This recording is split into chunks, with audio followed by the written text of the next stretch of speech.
नमस्कार दोस्तों।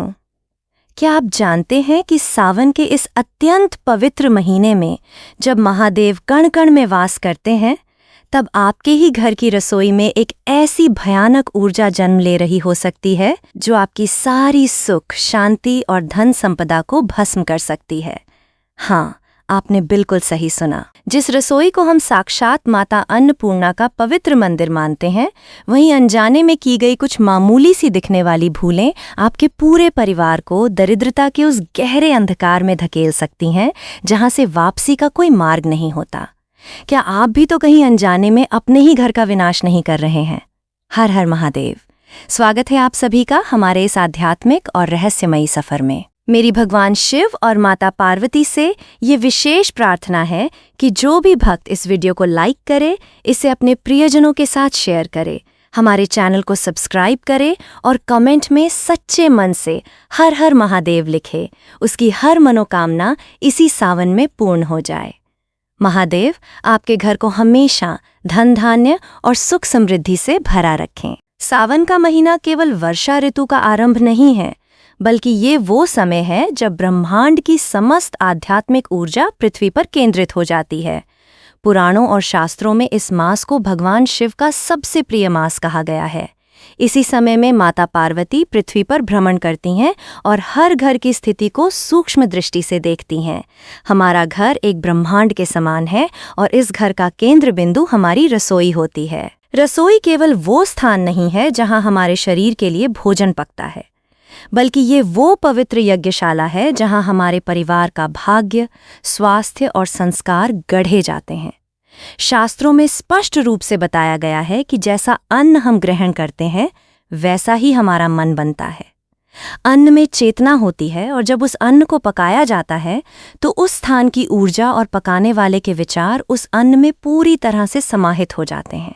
सावन के महीने में जब ब्रह्मांडीय ऊर्जा अपने चरम पर होती है, तब रसोई घर में सकारात्मक और नकारात्मक दोनों ही प्रकार की शक्तियां अत्यंत सक्रिय हो जाती हैं। ऐसे समय में यदि घर की महिलाएं, जो रसोई की अधिष्ठात्री देवी मानी जाती हैं, कुछ विशेष नियमों का पालन न करें तो घर में दरिद्रता, रोग और कलह का प्रवेश होना निश्चित हो जाता है।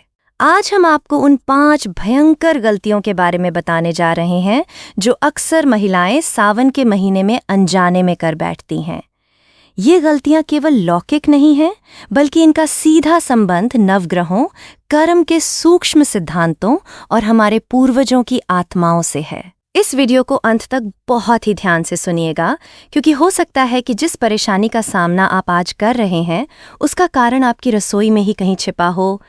सृष्टि के आरंभ में जब भगवान शिव और माता पार्वती के बीच जीवन के रहस्यों को लेकर एक गहरा संवाद हो रहा था, तब महादेव ने कहा था कि यह संपूर्ण संसार और इसके सभी भौतिक तत्व केवल एक माया हैं। आत्मा ही एकमात्र सत्य है और बाकी सब भ्रम है।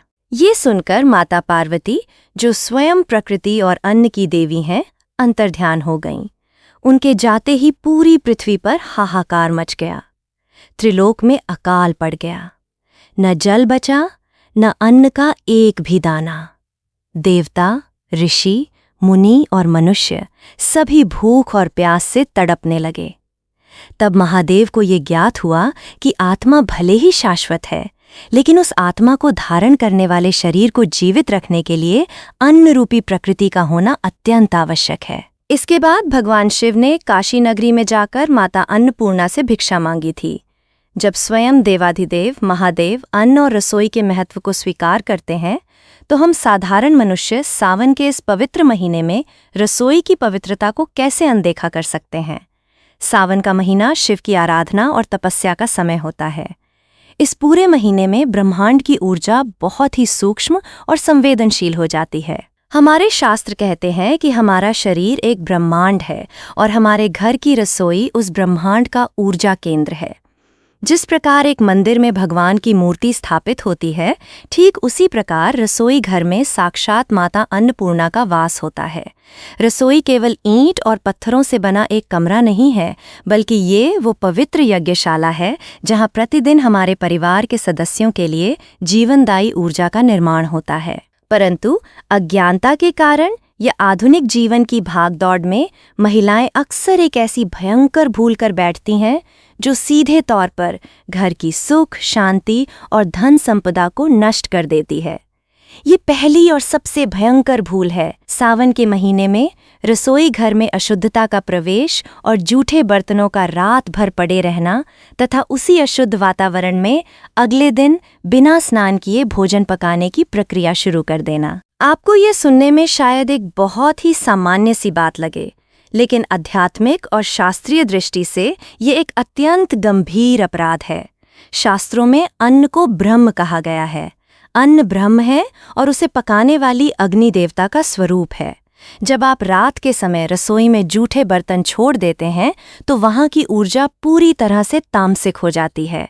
सावन के महीने में जब वर्षा ऋतु अपने चरम पर होती है तब वातावरण में नमी के साथ साथ कई सूक्ष्म नकारात्मक शक्तियां भी अत्यधिक सक्रिय हो जाती हैं।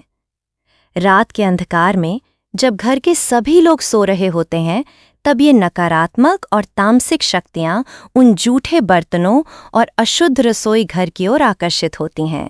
ये वो समय होता है जब माता अन्नपूर्णा आपके घर में विश्राम कर रही होती हैं, लेकिन अशुद्धता के कारण उन्हें वहां से जाना पड़ता है। कर्म के सूक्ष्म सिद्धांतों के अनुसार जब आप उस अशुद्ध वातावरण को बिना साफ किए या सुबह बिना स्नान किए और बिना पवित्र हुए रसोई घर में प्रवेश करती हैं तो आपके शरीर और मन के चारों ओर एक नकारात्मक आभामंडल बन जाता है। स्नान केवल शरीर की गंदगी को साफ नहीं करता, बल्कि ये रात भर में आपके शरीर पर एकत्रित हुई सूक्ष्म तामसिक ऊर्जा को भी धो डालता है। जब एक महिला बिना स्नान किए, अशुद्ध वस्त्रों में और बिना अपने इष्ट देव का स्मरण किए सीधे रसोई में जाकर अन्न को स्पर्श करती है तो वो अन्न उसी क्षण अपना दिव्य गुण खो देता है। कल्पना कीजिए, जिस अन्न से आपके पति, आपके बच्चों और परिवार के अन्य सदस्यों के शरीर में रक्त बनना है, जिस अन्न से उनके विचार और उनका भविष्य तय होना है, वो अन्न पकाने से पहले ही अशुद्ध हो चुका है। गरुड़ पुराण और शिव पुराण में स्पष्ट रूप से उल्लेखित है कि जो भोजन अशुद्ध अवस्था में पकाया जाता है वो भोजन नहीं बल्कि विष के समान बन जाता है। इस विष का प्रभाव तुरंत आपके शरीर पर नहीं दिखता, बल्कि ये धीरे धीरे आपके परिवार की मानसिकता को खोखला करने लगता है। जब ऐसा अशुद्ध भोजन परिवार के सदस्य ग्रहण करते हैं तो उनके भीतर रजोगुण और तमोगुण की वृद्धि होने लगती है। घर में बिना बात के कलह और क्लेश शुरू हो जाता है। पति पत्नी के बीच अकारण विवाद होने लगते हैं। बच्चों का मन पढ़ाई से भटकने लगता है और उनके स्वभाव में क्रोध तथा चिड़चिड़ापन आ जाता है। ये सब किसी बाहरी नज़र या जादू टोने का परिणाम नहीं होता, बल्कि ये उस अशुद्ध अन्न का परिणाम होता है जिसे सावन के इस पवित्र महीने में अत्यंत लापरवाही के साथ पकाया गया था। इतना ही नहीं, जब आप जूठे बर्तनों के बीच या अशुद्ध रसोई में भोजन पकाती हैं तो घर की बरकत पूरी तरह से रूठ जाती है। माता लक्ष्मी और माता अन्नपूर्णा कभी भी उस स्थान पर निवास नहीं करती जहां स्वच्छता और पवित्रता का अभाव हो। धीरे धीरे धन के मार्ग अवरुद्ध होने लगते हैं। कमाया हुआ धन बीमारियों में और अनावश्यक कार्यों में खर्च होने लगता है। परिवार के सदस्य कठोर परिश्रम करते हैं, फिर भी सफलता उनके हाथ से फिसल जाती है। ये दरिद्रता का वो अदृश्य जाल है जिसे घर की महिला अनजाने में अपने ही हाथों से बुन रही होती है। प्राचीन काल में हमारी माताएं और दादी नानियां सुबह उठते ही सबसे पहले स्नान करती थीं, स्वच्छ वस्त्र धारण करती थीं और उसके बाद ही रसोई में प्रवेश करती थीं। वे सबसे पहले रसोई के चूल्हे को साफ करती थीं, वहां जल का छिड़काव कर उसे पवित्र करती थीं और अग्निदेव का आवाहन करने के बाद ही अन्न पकाना आरंभ करती थीं। ये कोई पुरानी रूढ़िवादी परंपरा नहीं थी, बल्कि ये ऊर्जा के विज्ञान का एक अत्यंत गहरा रहस्य था। वे जानती थीं कि रसोई का चूल्हा कोई साधारण वस्तु नहीं है, बल्कि वो घर का मुख्य यज्ञ कुंड है। सावन के महीने में भगवान शिव के गण और अनेक सूक्ष्म शक्तियां पृथ्वी पर भ्रमण करती हैं। यदि वे आपके घर में प्रवेश करें और उन्हें रसोई से दुर्गंध या अशुद्धता का आभास हो तो वे वहां से तुरंत लौट जाते हैं और अपने साथ आपके घर का सारा सौभाग्य भी ले जाते हैं। इसलिए ये अत्यंत आवश्यक है कि रात को सोने से पहले रसोई घर को पूरी तरह से साफ किया जाए। एक भी जूठा बर्तन रसोई में नहीं रहना चाहिए। यदि किसी कारणवश बर्तन धोना संभव न हो तो कम से कम उन्हें रसोई घर से बाहर किसी अन्य स्थान पर रख दें और रसोई के चूल्हे तथा वहां के स्थान को जल से पवित्र अवश्य कर दें। सुबह उठकर बिना स्नान किए कभी भी अन्न के भंडार को, आटे के डिब्बे को या चूल्हे को स्पर्श न करें। सावन के महीने में हर दिन एक उत्सव है, हर दिन एक अनुष्ठान है। जब आप शुद्ध मन और शुद्ध शरीर के साथ अन्नपूर्णा माता का ध्यान करते हुए भोजन पकाती हैं, तो वो साधारण भोजन भी अमृत बन जाता है और आपके परिवार के लिए महाप्रसाद का कार्य करता है। लेकिन क्या अशुद्धता केवल शरीर और बर्तनों तक ही सीमित है? क्या आपने कभी सोचा है कि जिस अग्नि पर आप भोजन पका रही हैं, वो अग्निदेव यदि रुष्ट हो जाएं तो क्या होगा? सावन के महीने में अग्नि का एक ऐसा रहस्यमयी उपयोग है जिसे अगर गलत तरीके से किया जाए तो वो सीधे भगवान शिव के तीसरे नेत्र के क्रोध को आमंत्रित कर सकता है। वो कौन सी दूसरी भयंकर गलती है जो अग्नि तत्व से जुड़ी है और जिसके कारण घर का मुखिया भयंकर रोगों या कर्जे के जाल में फंस जाता है? ये एक ऐसा रहस्य है जिसे जानने के बाद आप अपने चूल्हे को एक अलग ही दृष्टि से देखने लगेंगे। आखिर क्या है अग्नि और शिव के तीसरे नेत्र का वो भयानक संबंध? अग्नि केवल ऊष्मा और प्रकाश का स्रोत नहीं है, बल्कि ये वो ब्रह्मांडीय ऊर्जा है जो इस संपूर्ण सृष्टि को चलायमान रखती है। वेदों में अग्नि को ईश्वर का मुख कहा गया है, जिसका अर्थ है कि हम जो कुछ भी अग्नि को समर्पित करते हैं वो सीधे देवताओं तक पहुंचता है। जब हम भगवान शिव के स्वरूप का ध्यान करते हैं तो उनके भाल पर स्थित तीसरा नेत्र हमें स्पष्ट रूप से दिखाई देता है। ये तीसरा नेत्र साक्षात अग्नि का सर्वोच्च और सबसे भयंकर रूप है। जब शिव का ये नेत्र खुलता है तो कामदेव जैसी माया भी पल भर में भस्म होकर राख बन जाती है। इस अग्नि में निर्माण और विनाश दोनों की असीम क्षमता छिपी हुई है। सावन के महीने में जब चारों ओर वर्षा और जल तत्व की प्रधानता होती है, तब अग्नि तत्व बहुत ही संवेदनशील अवस्था में आ जाता है। ऐसे समय में रसोई घर की अग्नि के साथ किया गया एक छोटा सा भी अनुचित व्यवहार सीधे भगवान शिव के तीसरे नेत्र के क्रोध को आमंत्रित कर सकता है। हमारी रसोई का चूल्हा कोई साधारण यंत्र नहीं है, बल्कि वो हमारे घर की यज्ञ वेदी है। हमारे प्राचीन शास्त्रों और आयुर्वेद में मनुष्य के शरीर में मौजूद पाचन शक्ति को जठराग्नि कहा गया है। यह जठराग्नि और रसोई की अग्नि एक ही ऊर्जा के दो रूप हैं। जिस अग्नि पर आपके परिवार का भोजन पक रहा है वह साक्षात वैश्वानर का स्वरूप है। परंतु सावन के इस अत्यंत रहस्यमयी और पवित्र महीने में घर की महिलाएं अनजाने में अग्नि तत्व से जुड़ी एक ऐसी भयंकर भूल कर बैठती हैं जो घर के मुखिया के जीवन में रोगों और कर्जे का ऐसा चक्रव्यूह रच देती है जिसे तोड़ना लगभग असंभव हो जाता है। ये दूसरी और अत्यंत विनाशकारी भूल है रसोई के चूल्हे को अशुद्ध रखना, अग्नि का अपमान करना और विशेष रूप से गर्म तवे या चूल्हे पर सीधे जल का छिड़काव करना या दूध का उफन कर अग्नि में जलना। आइए इस रहस्य को गहराई से समझते हैं। आधुनिक समय में महिलाएं अक्सर रोटियां सेंकने के बाद गर्म तवे को ठंडा करने के लिए या उसे धोने के लिए उस पर सीधे पानी डाल देती हैं। जब गर्म लोहे और अग्नि के ताप पर जल पड़ता है तो उसमें से छन्न की एक बहुत ही तीव्र और भयंकर ध्वनि उत्पन्न होती है। क्या आपने कभी इस ध्वनि को ध्यान से सुना है? आध्यात्मिक विज्ञान और तंत्र शास्त्रों के अनुसार ये ध्वनि किसी तड़पती हुई आत्मा के रुदन या प्रेत के रोने के समान होती है। सावन के महीने में जब नकारात्मक और सूक्ष्म शक्तियां वातावरण में स्वतंत्र रूप से विचरण कर रही होती हैं, तब ये हाहाकार मचाने वाली ध्वनि उन शक्तियों को चुंबक की तरह आपके रसोई घर की ओर खींचती है। ये छन्न की ध्वनि आपके घर के वास्तु में एक भयानक दरार पैदा कर देती है। जिस घर में गर्म तवे या गर्म चूल्हे पर पानी डाला जाता है, उस घर के सदस्यों के जीवन में अचानक से ऐसी विपत्तियां आती हैं जिनका कोई तार्किक कारण नहीं होता। ये ध्वनि घर के वातावरण में एक ऐसा तनाव और चिड़चिड़ापन भर देती है कि परिवार के सदस्य बिना किसी बात के एक दूसरे से उलझने लगते हैं। सबसे अधिक प्रभाव घर के मुखिया पर पड़ता है। गर्म तवे पर जल डालने से राहु और मंगल दोनों ग्रह एक साथ अत्यंत उग्र और दूषित हो जाते हैं। मंगल रक्त और ऊर्जा का कारक है, जबकि राहु अचानक होने वाली दुर्घटनाओं और भ्रम का प्रतीक है। जब ये दोनों ग्रह रसोई की इस अशुद्धि से दूषित होते हैं तो घर का कमाने वाला व्यक्ति भयंकर कर्जे के जाल में फंसने लगता है। उसकी आय के स्रोत अचानक सूखने लगते हैं और धन पानी की तरह व्यर्थ के कामों में, विशेषकर गंभीर बीमारियों में बहने लगता है। इसके साथ ही एक और बहुत बड़ी गलती जो लगभग हर घर में होती है, वो है दूध या चाय का उफन कर चूल्हे की अग्नि पर गिरना और जलना। दूध को शास्त्रों में चंद्रमा और शुक्र का प्रतीक माना गया है और चंद्रमा भगवान शिव के मस्तक पर विराजमान है। सावन के महीने में दूध का विशेष महत्व होता है। इसी दूध से शिवलिंग का रुद्राभिषेक किया जाता है। जब लापरवाही के कारण दूध उफनकर अग्नि में गिरता है और जलने लगता है, तो उसकी जो दुर्गंध उठती है वो सीधे तौर पर चंद्रमा को दूषित करती है। ये शिव के मस्तक पर विराजे चंद्रदेव का घोर अपमान है। जिस घर में बार बार दूध उफनकर जलता है, उस घर की मानसिक शांति पूरी तरह से भस्म हो जाती है।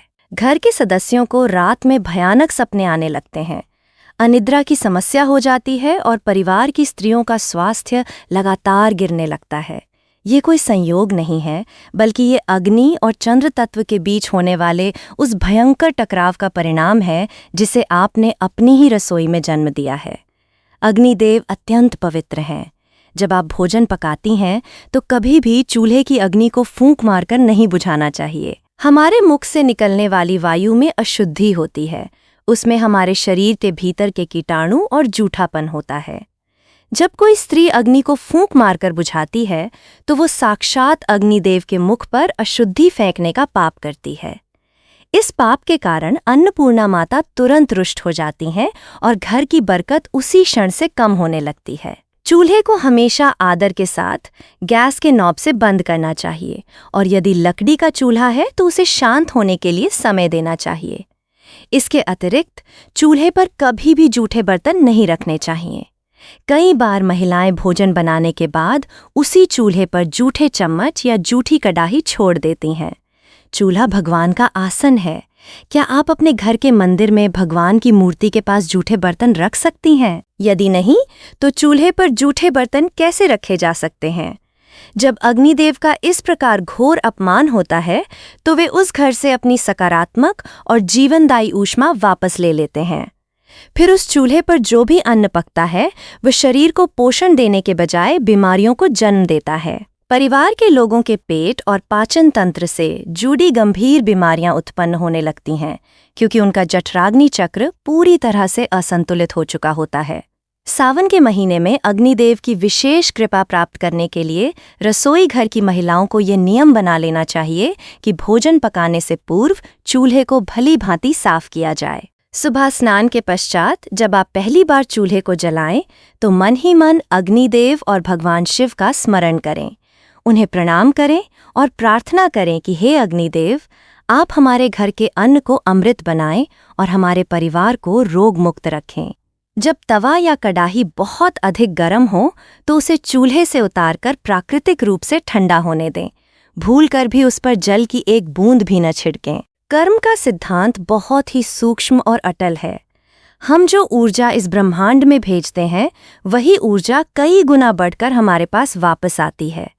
यदि आप अपनी रसोई की अग्नि का सम्मान करेंगी, तो आपके घर में हमेशा तेज, यश और सकारात्मक ऊर्जा का वास होगा। आपका घर हर प्रकार की बुरी नज़र और तंत्र मंत्र की बाधाओं से सुरक्षित रहेगा, क्योंकि अग्निदेव स्वयं आपके घर की रक्षा करेंगे। लेकिन अग्नि का रहस्य जानने के बाद क्या आप ये मानती हैं कि रसोई की पवित्रता केवल आग और बर्तनों तक ही सीमित है? कदापि नहीं। सावन का महीना वास्तव में जल तत्व को समर्पित है। भगवान शिव को जल अत्यंत प्रिय है। हमारी रसोई में जहाँ अग्नि जलती है, वहीं जीवनदायिनी जल का भंडार भी होता है। जल में याददाश्त होती है। जल हर उस ऊर्जा को सोख लेता है जो उसके आसपास होती है। सावन के महीने में रसोई में रखा जल केवल प्यास बुझाने का साधन नहीं रह जाता, बल्कि वो एक ऐसा रहस्यमयी दर्पण बन जाता है जिसका सीधा संपर्क दूसरी दुनिया से, आपके पूर्वजों से और पितरों की आत्माओं से जुड़ जाता है।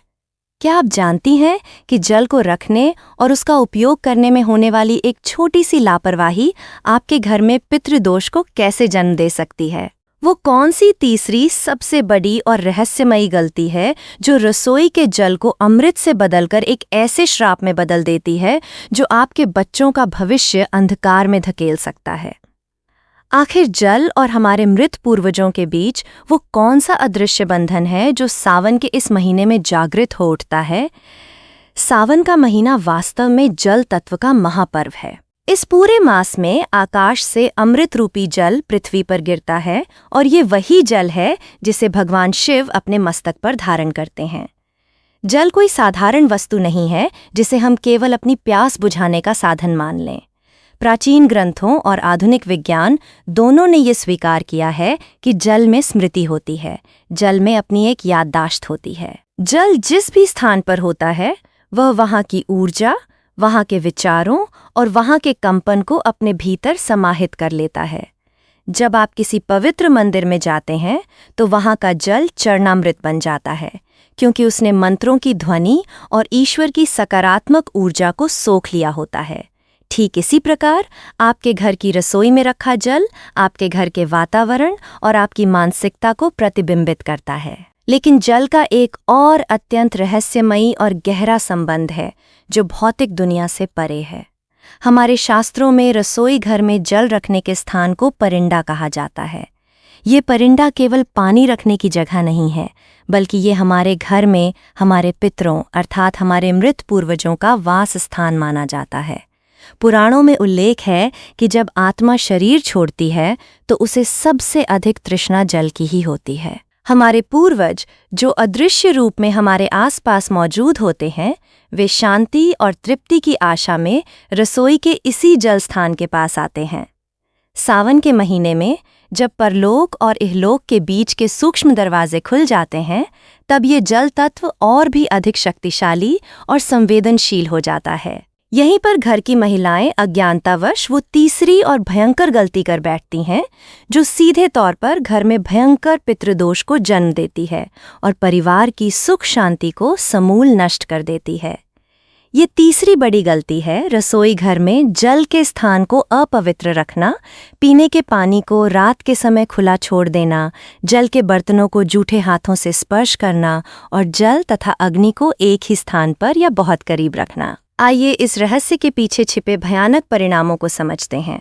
बहुत सी महिलाएं रात को रसोई समेटते समय पानी के बर्तनों, घड़े या जग को बिना ढके ही खुला छोड़ देती हैं।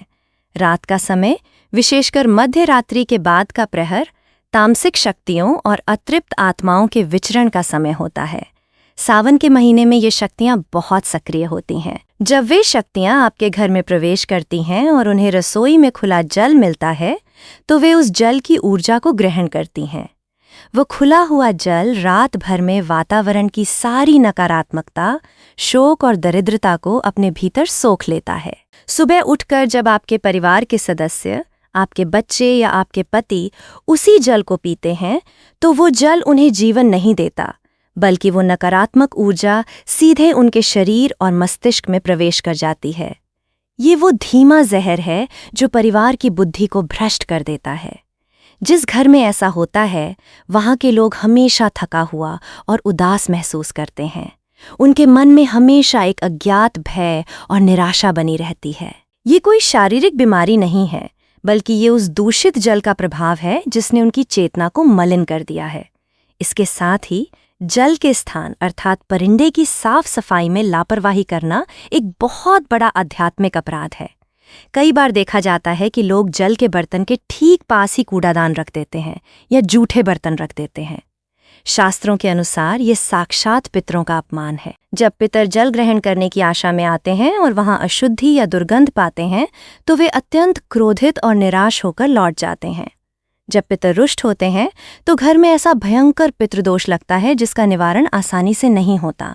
पितृदोष का सबसे पहला प्रहार घर के बच्चों और उनके भविष्य पर होता है। जिस घर में पितर प्यासे और रुष्ट हों, उस घर के बच्चों की उन्नति पूरी तरह से बाधित हो जाती है। वे चाहे कितनी भी मेहनत कर लें, उन्हें सफलता नहीं मिलती।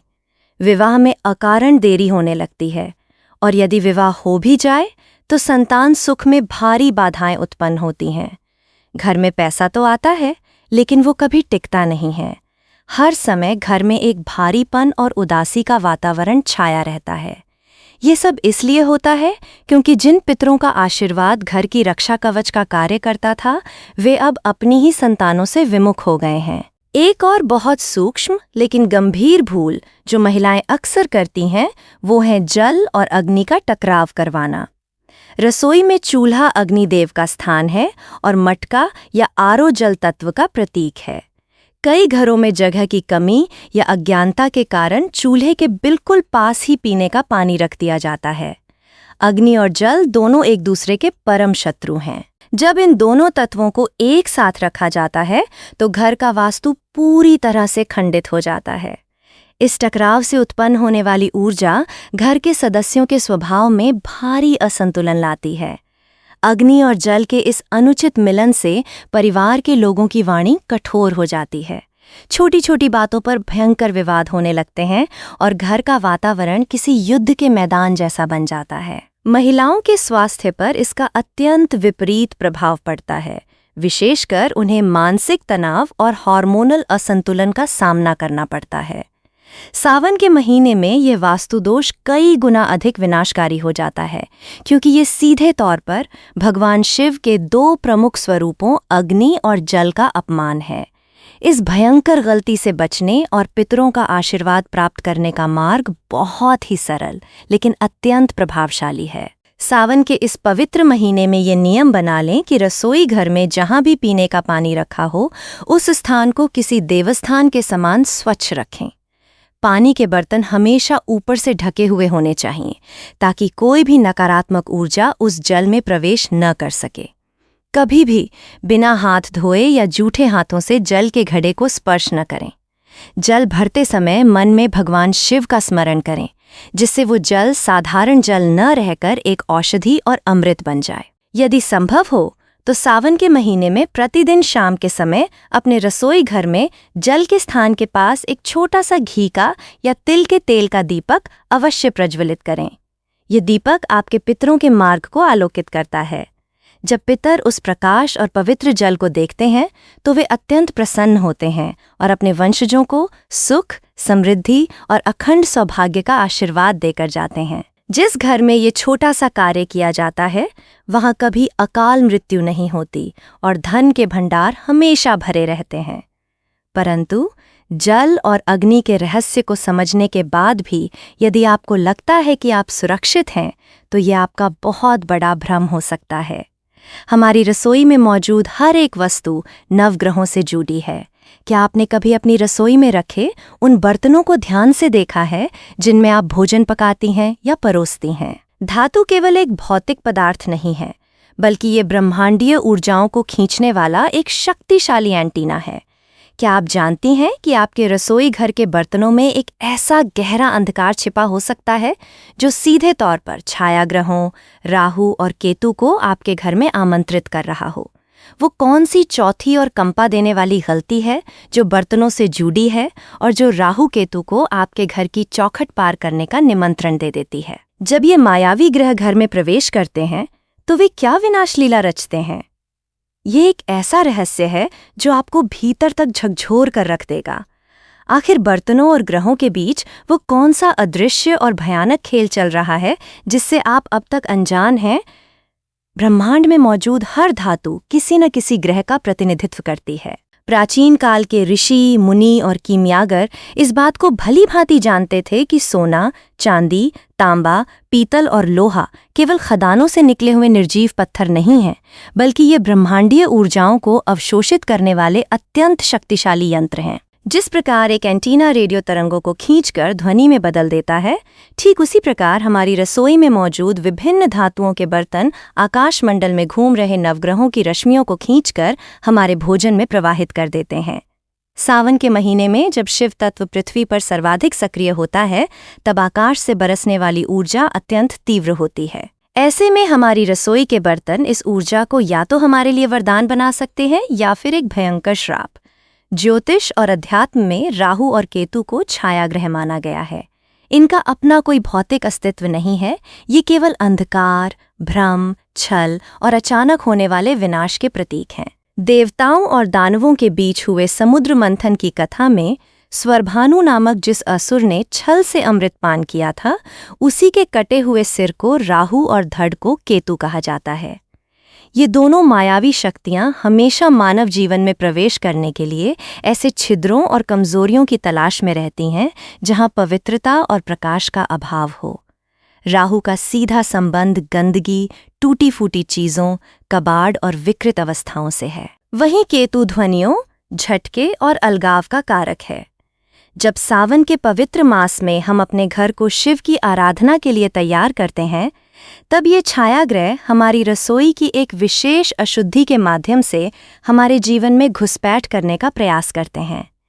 यहीं पर घर की महिलाएं अज्ञानतावश वो चौथी और अत्यंत विनाशकारी भूल कर बैठती हैं, जो साक्षात राहु और केतु को घर की चौखट पार करने का खुला निमंत्रण दे देती है। ये भूल है रसोई घर में टूटे फूटे, चटके हुए या टेढ़े मेढ़े बर्तनों का उपयोग करना, जले हुए काले बर्तनों को संभाल कर रखना, राहु का प्रतिनिधित्व करने वाली एल्यूमीनियम जैसी अशुद्ध धातु में भोजन पकाना और बर्तनों को धोते या रखते समय बहुत अधिक शोर मचाना।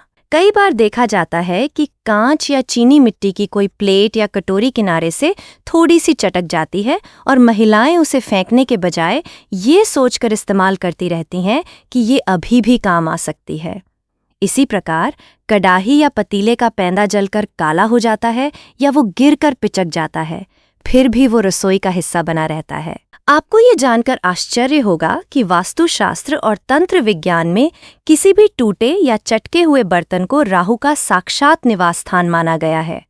जब कोई बर्तन चटकता है या विकृत होता है तो उसका ऊर्जा का आभा मंडल पूरी तरह से खंडित हो जाता है। उस खंडित दरार और टेढ़े मेढ़े आकार में राहु की तामसिक ऊर्जा अपना घर बना लेती है। सावन के महीने में ये ऊर्जा बहुत तेजी से बढ़ती है क्योंकि वातावरण में नमी और अंधेरा अधिक होता है। जब आप ऐसे चटके हुए या टेढ़े मेढ़े बर्तनों में भोजन परोसती हैं, तो उस भोजन में मौजूद सारी सकारात्मक ऊर्जा उसी क्षण नष्ट हो जाती है और उसमें राहु का विष घुल जाता है। ऐसा भोजन करने वाले व्यक्ति की बुद्धि पर राहु का गहरा पर्दा पड़ जाता है। उसे सही और गलत का अंतर समझ नहीं आता। घर के सदस्य अचानक ऐसे निर्णय लेने लगते हैं जो उनके स्वयं के विनाश का कारण बन जाते हैं। राहु भ्रम का सबसे बड़ा कारक है, इसलिए जिस घर में ऐसे बर्तनों का उपयोग होता है, वहां के लोगों में एक दूसरे के प्रति भयानक संदेह और अविश्वास पैदा हो जाता है। पति पत्नी के बीच बिना किसी ठोस कारण के शक की दीवार खड़ी हो जाती है और बात घर टूटने तक पहुंच जाती है। इसके अतिरिक्त एल्यूमीनियम के बर्तनों का प्रयोग एक बहुत बड़ा वास्तु दोष है। एल्यूमीनियम पूरी तरह से राहु की धातु है। इसमें पकाया गया भोजन अन्न नहीं बल्कि धीमा जहर होता है, जो शरीर के तंत्रिका तंत्र को कमजोर करता है और मानसिक अवसाद को जन्म देता है। सावन में जब हम शिव की आराधना करते हैं, तब राहु की धातु में पका अन्न देवताओं को कभी स्वीकार नहीं होता। वो भोजन साक्षात राक्षसी प्रवृत्ति का बन जाता है और जो भी उसे खाता है उसके भीतर क्रोध, काम और लोभ जैसी प्रवृत्तियां अनियंत्रित रूप से बढ़ने लगती हैं। और सबसे महत्वपूर्ण बात है बर्तनों का शोर। रसोई में काम करते समय यदि बर्तनों के आपस में टकराने या गिरने की कर्कश ध्वनि उत्पन्न होती है, तो वो ध्वनि सीधे केतु ग्रह को सक्रिय करती है। केतु का स्वभाव है काटना, अलग करना और वैराग्य पैदा करना। बर्तनों का ये बेवजह का शोर घर में भयानक क्लेश पैदा करता है। जिस घर की रसोई से बर्तनों के टकराने की तेज आवाजें आती हैं, उस घर की शांति कभी स्थायी नहीं रह सकती।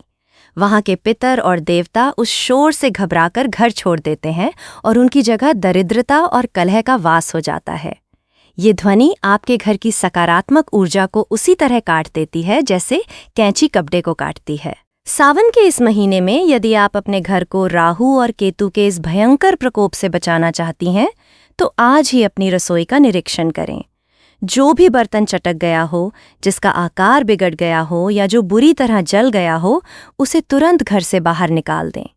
टूटे हुए बर्तन दरिद्रता के सबसे बड़े चुंबक होते हैं।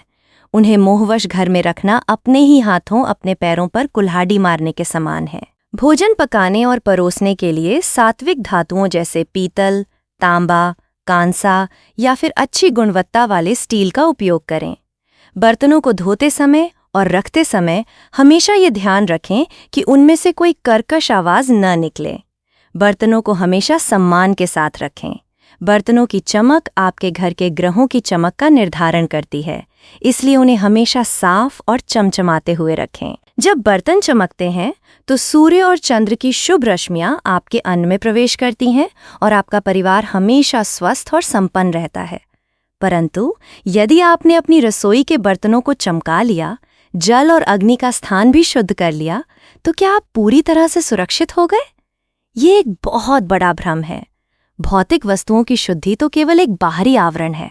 क्या आप जानती हैं कि इन सभी भौतिक गलतियों से भी 1000 गुना अधिक भयंकर और विनाशकारी एक ऐसी गलती है जो सीधे आपकी आत्मा और आपके मन से जुड़ी है? वो कौन सी 5वीं और अंतिम भूल है जिसे करने से साक्षात माता अन्नपूर्णा आपके घर को हमेशा के लिए त्याग देती हैं और आपके द्वारा पकाया गया सबसे शुद्ध भोजन भी भयानक विष में बदल जाता है? ये एक ऐसा गहरा रहस्य है जो विचारों और कर्मों के उस अदृश्य जाल से जुड़ा है जिसे हम अपनी आंखों से नहीं देख सकते, लेकिन जो हर दिन हमारे ही हाथों से बुना जा रहा है। आखिर क्या है वो विचारों का विष जो सावन के पवित्र महीने में सब कुछ भस्म कर सकता है?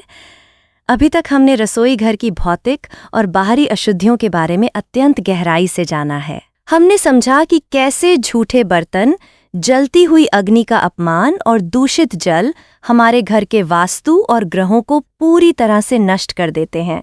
परंतु यदि आप यह सोच रहे हैं कि केवल बर्तनों को चमका लेने से, रसोई को स्वच्छ रखने से और जल तथा अग्नि का स्थान सही कर लेने से आप और आपका परिवार पूरी तरह से सुरक्षित हो गए हैं, तो ये आपका एक बहुत बड़ा भ्रम है। भौतिक वस्तुओं की शुद्धि तो केवल एक बाहरी आवरण है।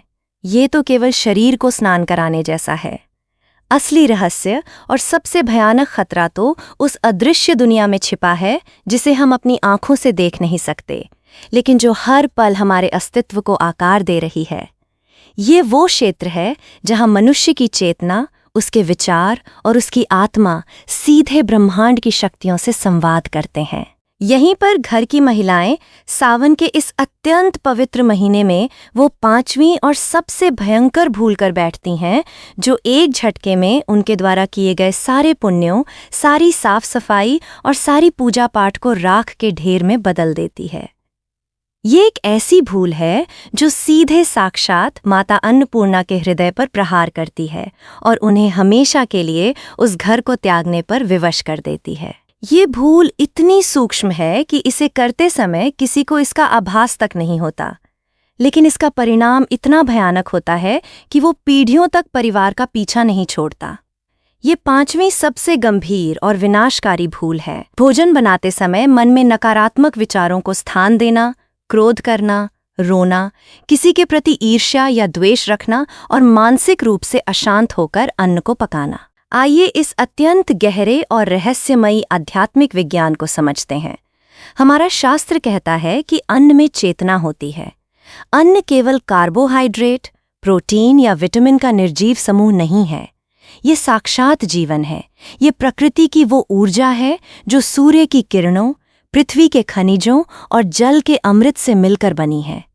जब ये अन्न हमारे घर की रसोई में आता है तो वो एक खाली कैनवास की तरह होता है। उसे पकाने वाला व्यक्ति, विशेषकर घर की महिला, जब उस अन्न को अपने हाथों से स्पर्श करती है तो वो केवल भोजन नहीं पका रही होती, बल्कि वो उस अन्न के भीतर अपने मन के अदृश्य स्पंदनों और अपनी आत्मा की ऊर्जा को पिरो रही होती है। आधुनिक क्वांटम विज्ञान और प्राचीन वेदों दोनों ने यह सिद्ध कर दिया है कि हमारे विचार केवल हमारे दिमाग तक सीमित नहीं रहते। हर विचार एक ऊर्जा की तरंग है। जब आप क्रोध में होते हैं तो आपके शरीर से एक बहुत ही तामसिक और विनाशकारी ऊर्जा निकलती है। जब आप उदास होते हैं तो आपके भीतर से एक भारी और अंधकारमय ऊर्जा प्रवाहित होती है। हमारी हथेलियां हमारे शरीर के ऊर्जा चक्रों का अत्यंत शक्तिशाली निकास द्वार होती हैं। जब एक महिला रसोई में खड़ी होकर आटा गूंथती है या कड़ाही में सब्जी चलाती है तो उसके मन में चल रहे विचार सीधे उसकी हथेलियों के माध्यम से उस अन्न में प्रवेश करने लगते हैं। कल्पना कीजिए कि सावन का महीना चल रहा है, जब ब्रह्मांड की ऊर्जा अपने चरम पर है और शिव तत्व हर दिशा में व्याप्त है। ऐसे समय में एक महिला रसोई में खड़ी है, लेकिन उसका मन अतीत की किसी कड़वी याद में उलझा हुआ है। वो अपनी सास या ननद द्वारा कही गई किसी चुभने वाली बात को याद करके भीतर ही भीतर क्रोध से उबल रही है, या फिर वो घर की आर्थिक स्थिति को लेकर भयानक चिंता और भय में डूबी हुई है। उसके मन में शिकायतें हैं, ईर्ष्या है और असंतोष हैं। वो इन्हीं विचारों के साथ जब आटे को अपने हाथों से मलती है तो उस क्रोध और चिंता का विष उस आटे के कण कण में गहराई तक समा जाता है। वो आटा अब केवल गेहूं का आटा नहीं रह गया है, वो अब उन तामसिक विचारों का एक ठोस रूप बन चुका है। जब वो महिला उसी मानसिक अवस्था में चूल्हे की अग्नि पर रोटियां सेंकती हैं तो अग्नि का ताप उन विचारों को और भी अधिक तीव्र और स्थायी बना देता है। पानी और अग्नि दोनों ही ऊर्जा के सबसे बड़े संवाहक हैं। सब्जी में डाला गया जल और चूल्हे की अग्नि मिलकर उस मानसिक विष को पूरे भोजन में घोल देते हैं। शास्त्रों में इसे विचारों का विष कहा गया है। ये एक ऐसा धीमा जहर है जिसे कोई भी प्रयोगशाला पकड़ नहीं सकती, लेकिन इसका प्रभाव किसी भी असली जहर से 1000 गुना ज्यादा भयानक होता है। जब घर का मुखिया, जो दिन भर मेहनत करके घर लौटता है, वो भोजन ग्रहण करता है तो उसे लगता है कि वो अपनी पत्नी या माँ के हाथों का बना शुद्ध और सात्विक अन्न खा रहा है, लेकिन वास्तव में वो अन्न के रूप में उस क्रोध, उस निराशा और उस चिंता को निगल रहा होता है। ये अन्न जब उसके पेट में जाता है और पचकर रक्त बनता है तो वो तामसिक ऊर्जा उसके खून में दौड़ने लगती है।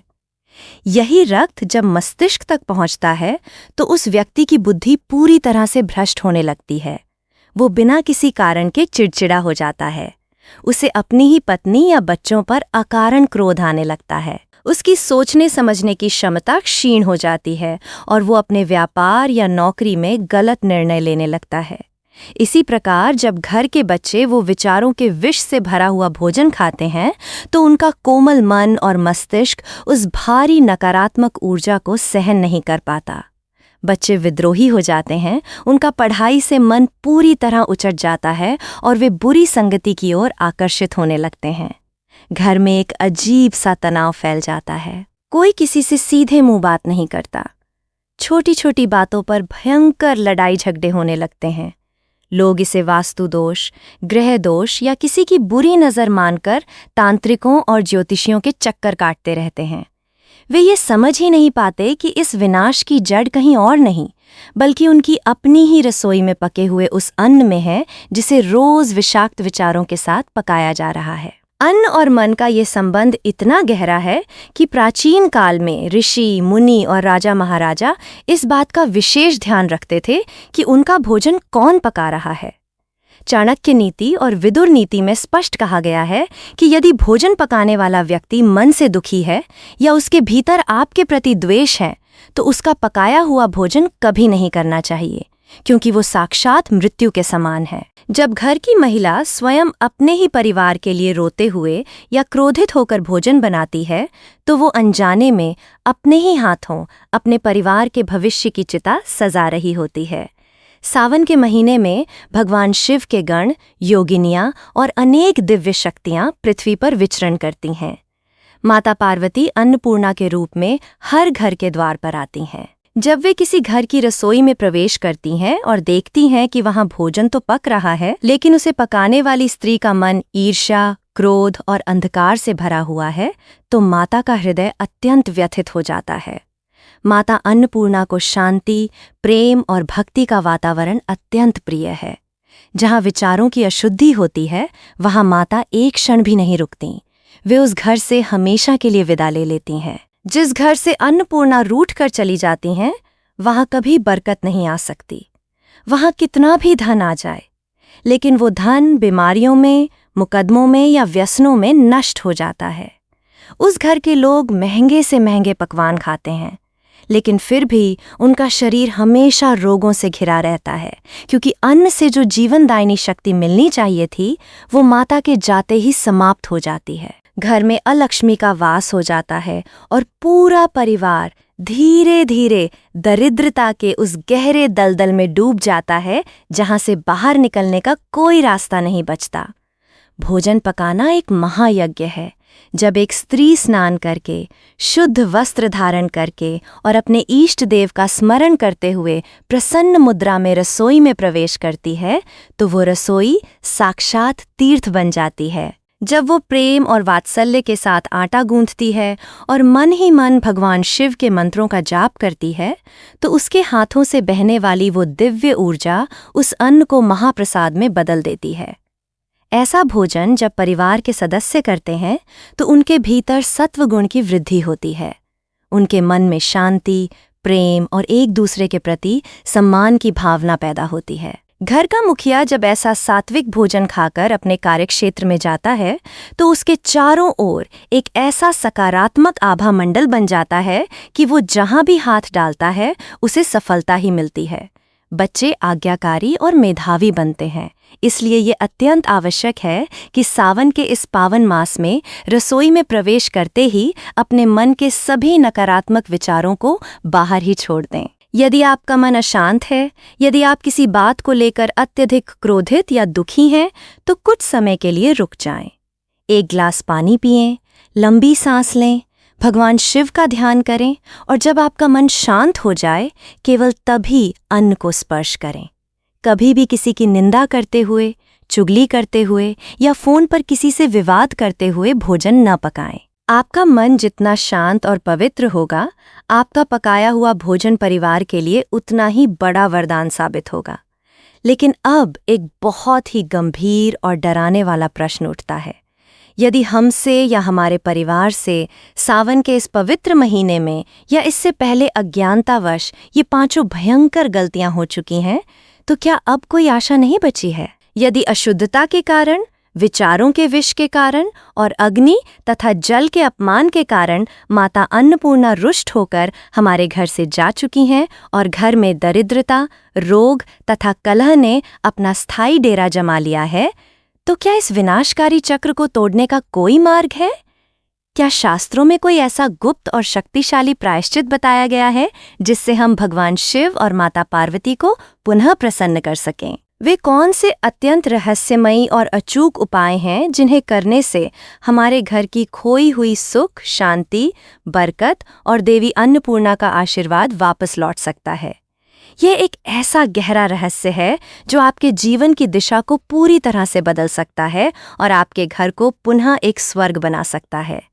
आखिर क्या है वो प्रायश्चित का गुप्त मार्ग जो अब तक आम लोगों की पहुंच से दूर था? कर्म का सिद्धांत अत्यंत कठोर और अटल अवश्य है, परंतु इस ब्रह्मांड में एक शक्ति ऐसी भी है जो कर्म के हर बंधन को काट सकती है, और वो शक्ति है देवाधिदेव महादेव की करुणा। भगवान शिव को भोलेनाथ यूं ही नहीं कहा जाता। वे अत्यंत शीघ्र प्रसन्न होने वाले देवता हैं। जब कोई भक्त सच्चे हृदय से अपनी भूल को स्वीकार कर लेता है और प्रायश्चित की अग्नि में अपने अहंकार को भस्म कर देता है, तो शिव की कृपा से बड़े श्राप और भयंकर से भयंकर वास्तु दोष भी वरदान में बदल जाते हैं। यदि सावन के इस अत्यंत पवित्र महीने में अज्ञानतावश या भाग दौड़ भरे जीवन के कारण आपसे और आपके परिवार से रसोई घर में वे 5 भयंकर गलतियां हो गई हैं, जिनके कारण माता अन्नपूर्णा रुष्ट हो चुकी हैं और घर में दरिद्रता तथा कलह ने अपना जाल बिछा लिया है, तो अब आपको निराश होने की आवश्यकता नहीं है। हमारे प्राचीन शास्त्रों, तंत्र विज्ञान और शिव पुराण में कुछ ऐसे अत्यंत गुप्त और रहस्यमयी उपाय बताए गए हैं जो खोई हुई सुख शांति को वापस लौटाने का अचूक मार्ग है। प्रायश्चित का ये मार्ग किसी साधारण पूजा पाठ तक सीमित नहीं है, बल्कि ये ऊर्जा को बदलने का एक अत्यंत सूक्ष्म विज्ञान है। ये आपके घर की नकारात्मक और तामसिक ऊर्जा को पुनः सकारात्मक और सात्विक ऊर्जा में बदलने की एक दिव्य प्रक्रिया है। इस प्रक्रिया का सबसे पहला और सबसे महत्वपूर्ण चरण है अग्नि तत्व की शुद्धि और स्थापना। जैसा कि हमने जाना कि रसोई का चूल्हा साक्षात अग्निदेव का स्वरूप है और इसी के अपमान से घर में कर्जा तथा बीमारियां प्रवेश करती हैं। इस दोष को समाप्त करने के लिए सावन के किसी भी सोमवार या गुरुवार के दिन सुबह सूर्योदय से पूर्व उठें, स्नान आदि से निवृत्त होकर स्वच्छ वस्त्र धारण करें। इसके पश्चात अपनी रसोई में जाएं और चूल्हे को बहुत ही अच्छी तरह से साफ करें। एक तांबे के पात्र में थोड़ा सा गंगा जल लें और उसमें कुशा की घास या आम का पत्ता डुबोकर पूरे रसोई घर में विशेषकर चूल्हे के चारों ओर उस गंगा जल का छिड़काव करें। छिड़काव करते समय मन ही मन ओम नमः शिवाय मंत्र का जाप करते रहें। गंगा जल में ब्रह्मांड की सबसे पवित्र ऊर्जा होती है, जो किसी भी प्रकार की तामसिक शक्तियों को तुरंत नष्ट कर देती है।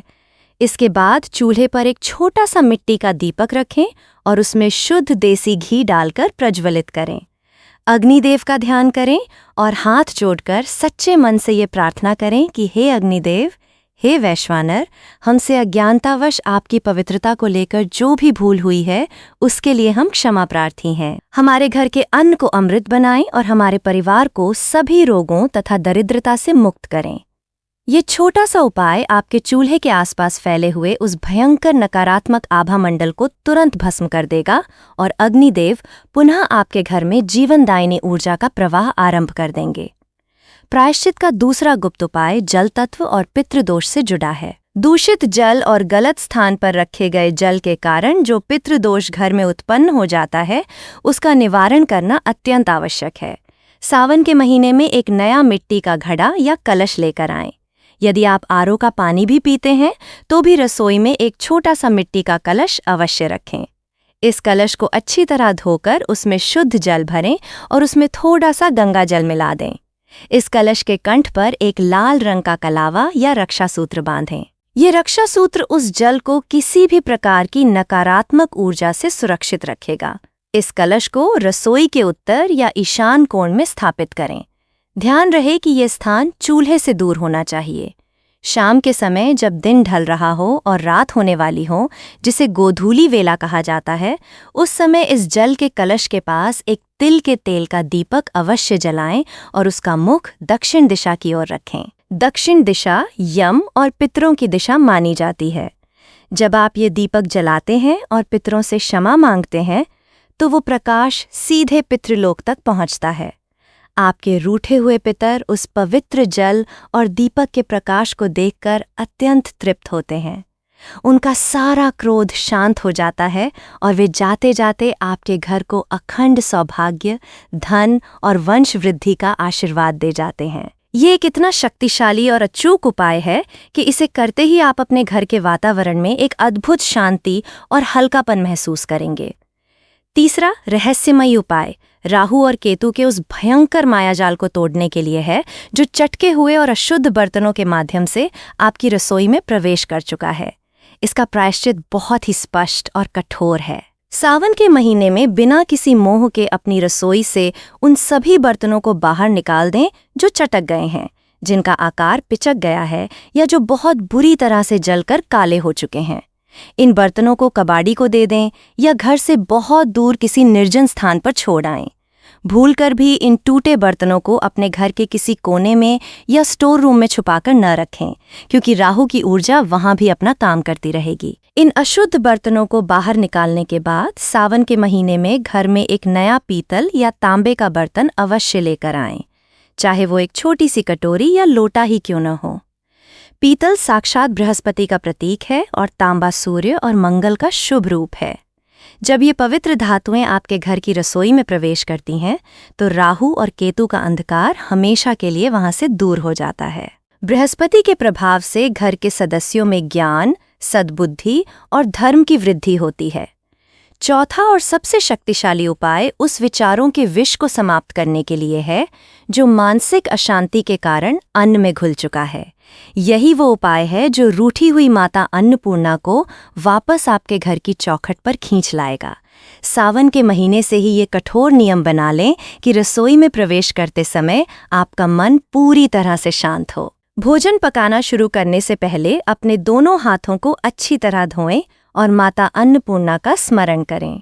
जब आप आटा गूंथ रही हों तो उस समय कोई भी सांसारिक बात न सोचें, किसी के प्रति ईर्ष्या या क्रोध को मन में न लाएं। आटा गूंथते समय अपने मन में शिव पंचाक्षर मंत्र ओम नमः शिवाय का निरंतर मानसिक जाप करती रहें। आपकी हथेलियों से जो ऊर्जा उस आटे में जाएगी वो साक्षात शिव की प्राण ऊर्जा होगी। जब आप सब्जी काट रही हों या उसे अग्नि पर पका रही हों तो ये भावना रखें कि आप अपने परिवार के लिए नहीं बल्कि साक्षात भगवान के लिए भोग तैयार कर रही हैं। शास्त्रों में इसे भगवद अर्पण की भावना कहा गया है। जब कोई स्त्री इस भावना के साथ भोजन पकाती है तो उस अन्न के भीतर मौजूद हर प्रकार का दोष, चाहे वो कीटाणु हो या किसी का श्राप, तुरंत नष्ट हो जाता है। वो भोजन साक्षात महाप्रसाद बन जाता है। इस प्रसाद को जब घर का मुखिया और बच्चे ग्रहण करते हैं तो उनके भीतर एक दिव्य सत्व गुण का संचार होता है। उनकी बुद्धि निर्मल हो जाती है, क्रोध शांत हो जाता है और परिवार में एक अद्भुत प्रेम और एकता की भावना जागृत होती है। जो अन्न विचारों के विष से भरा था वो अब शिव के मंत्रों से अमृत बन चुका है। पांचवा और अंतिम गुप्त उपाय है पंचबली कर्म का एक अत्यंत सरल रूप, जो आपके घर के सभी ग्रहों, वास्तु दोषों और अज्ञात श्रापों का शमन कर देता है। सावन के महीने में जब भी आप भोजन बनाएं तो सबसे पहली रोटी थोड़ी बड़ी बनाएं और उस पर थोड़ा सा घी और गुड़ रख दें। ये पहली रोटी साक्षात गौ माता के लिए होनी चाहिए। गौ माता के भीतर 33 कोटि देवी देवताओं का वास होता है। जब आप ये पहली रोटी गाय को खिलाते हैं तो आपके घर के सभी देवी देवता तृप्त हो जाते हैं और घर में धन धान्य की कभी कमी नहीं होती। इसके बाद जो सबसे अंतिम रोटी बने उसे थोड़ा छोटा बनाएं और उस पर सरसों का तेल लगा दें। ये अंतिम रोटी कुत्ते के लिए होती है। काले कुत्ते को भैरव का सेवक माना जाता है और कुत्ते को रोटी खिलाने से केतु और शनि के सभी भयंकर दोष तुरंत शांत हो जाते हैं। घर से अकाल मृत्यु का भय हमेशा के लिए दूर हो जाता है। इसके अतिरिक्त भोजन करने से पूर्व अग्निदेव को एक छोटा सा ग्रास अवश्य अर्पित करें। ये कोई साधारण उपाय नहीं है, ये ब्रह्मांड की शक्तियों को अपने अनुकूल बनाने के वे गुप्त रहस्य हैं जिन्हें हमारे ऋषि मुनियों ने सदियों की तपस्या के बाद खोजा था। जब आप सावन के इस पवित्र महीने में इन उपायों को पूरी श्रद्धा और विश्वास के साथ संपन्न करते हैं तो आपके घर का वातावरण पूरी तरह से बदल जाता है। रसोई से उठने वाली सकारात्मक ऊर्जा पूरे घर में फैल जाती है। माता अन्नपूर्णा और भगवान शिव साक्षात आपके घर में निवास करने लगते हैं। दरिद्रता, रोग और कलह हमेशा के लिए उस घर का रास्ता भूल जाते हैं। लेकिन क्या आप जानते हैं कि जब ये सभी दोष समाप्त हो जाते हैं और माता अन्नपूर्णा प्रसन्न होकर घर में प्रवेश करती हैं तो उसका अंतिम परिणाम क्या होता है? वो कौन सा परम रहस्य और आशीर्वाद है जो इस पूरी यात्रा के अंत में उस परिवार को प्राप्त होता है जो इन सभी नियमों का पालन करता है? क्या आप उस अंतिम सत्य को जानने के लिए तैयार हैं जो आपके जीवन की हर लालसा को पूर्ण कर सकता है? जब हम अपनी रसोई को मात्र पत्थरों से बना एक कमरा न मानकर उसे एक पवित्र मंदिर का सर्वोच्च दर्जा देते हैं और वहां पके अन्न के एक एक दाने में शिव का पावन नाम गूंथते हैं, तब साक्षात चमत्कार घटित होता है। माता अन्नपूर्णा जब पूर्ण रूप से प्रसन्न होकर हमारे घर में स्थायी रूप से प्रवेश करती हैं तो वो केवल भौतिक धन या भोजन नहीं लाती, बल्कि वो अपने साथ संतुष्टि, आरोग्य और परम शांति का वो दिव्य अमृत लेकर आती हैं जिसकी तलाश में मनुष्य अपना संपूर्ण जीवन भटकता रहता है। ये वो परम रहस्य है जो अज्ञानता के अंधकार को मिटाकर जीवन में ज्ञान का प्रकाश भर देता है। जिस घर में अन्न का सच्चा सम्मान होता है, अग्निदेव की वंदना होती है, जल को महादेव का अमृत माना जाता है, रसोई के बर्तनों में सात्विकता होती है और सबसे महत्वपूर्ण, जहां अन्न पकाने वाले के मन में प्रेम, करुणा और साक्षात ईश्वर का वास होता है, वो घर इसी मृत्युलोक में साक्षात कैलाश बन जाता है। ऐसे घर के दरवाजे से दरिद्रता हमेशा के लिए लौट जाती है। वहां कोई भी भयंकर बीमारी या अकाल मृत्यु कभी प्रवेश नहीं कर सकती। उस परिवार के सदस्यों के बीच का प्रेम कभी कम नहीं होता, बल्कि समय के साथ और अधिक गहरा होता जाता है। वहाँ की संतानें संस्कारी, आज्ञाकारी और यशस्वी होती हैं और घर का हर सदस्य अपने जीवन और कार्यक्षेत्र में अपार सफलता प्राप्त करता है। ये उस अखंड सौभाग्य और शिव कृपा का अंतिम परिणाम है जो केवल एक सात्विक और शुद्ध रसोई से जन्म लेता है।